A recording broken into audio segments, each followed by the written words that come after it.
everybody, how's it going?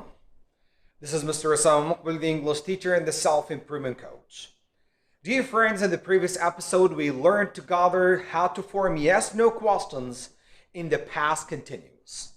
And in this episode for today, we're going to learn how to form yes-no questions in the simple present tense. By the way, this tense is very common. That's why you have to know how to form yes-no questions in the simple present tense.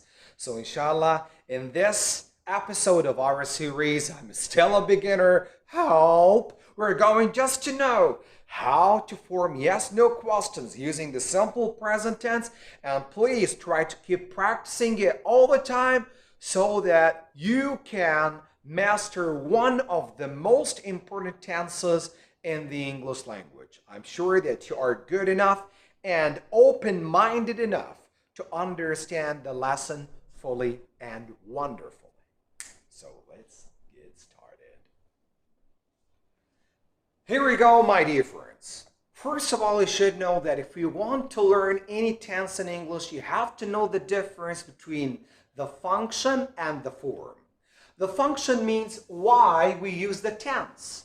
And the form is the structure, how you write the tense, how you use it, and how you write it. Now, I mean here the structure of the tense. Now, why do we use the simple present tense? Generally speaking, we use the simple present tense to talk about facts, habits, or daily routine, things you regularly do. For example, when I say, I go to the gym every day.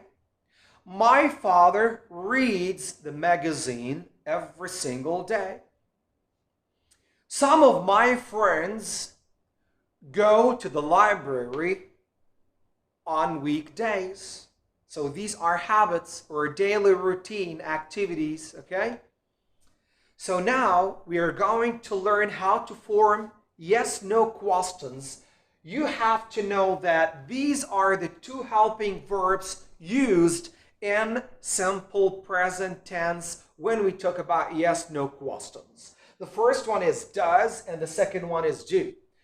Does comes actually with these pronouns. Does he, does it, and definitely you can use proper nouns such as Jennifer, Ahmed, Umar, Sami, and so on and so forth.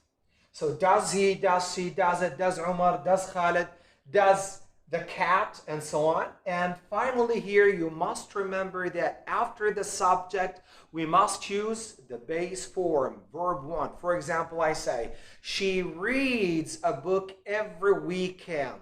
She reads a book every weekend. How can you form a question here?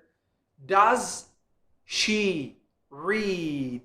No S. Okay, remember, after does and after do, we don't use anything at the end of the base form. You just use the verb as it is without any additions at the end of it, okay? Now, do they, do we, do I, do you, or any plural subject such as do students, do teachers, do professors, do scientists, do inventors, and so on and so forth. And finally, we use the base form. These words actually sometimes, not all the time, sometimes come in the simple present tense to help you know that you are talking about the simple present tense so that you can use does or do. Now, everything will be clearer when you just look at these two examples. The first one, does Umar go to the gym every day? Does Umar go to the gym every day? The answer, yes, he. Why? Because Umar is a male. Exactly. So yes, he does, or no, he doesn't. Does Umar go to the gym every day? Yes, he does. Or no, he doesn't. Another example. Do you like jogging? This is a habit, jogging when you just run sort of, slowly in the morning. It's a very nice habit. Hopefully you have it. So, do you like jogging in the morning? Do you like jogging in the morning? Yes, I do. Or no, I don't. Yes, I do. Or no, I don't. Now, I'd like to ask you some questions. Do you like learning English? Yes, I do. Or no, I don't. Does she teach well? Yes, she does. Or no, she doesn't. Do your parents go shopping every weekend? Yes, they do. Or no, they don't. Do you want to improve your English?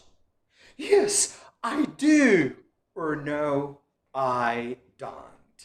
As you see, my friends, if you just take every lesson individually, make sure that over time you will not be a beginner anymore. You will be better and better and better.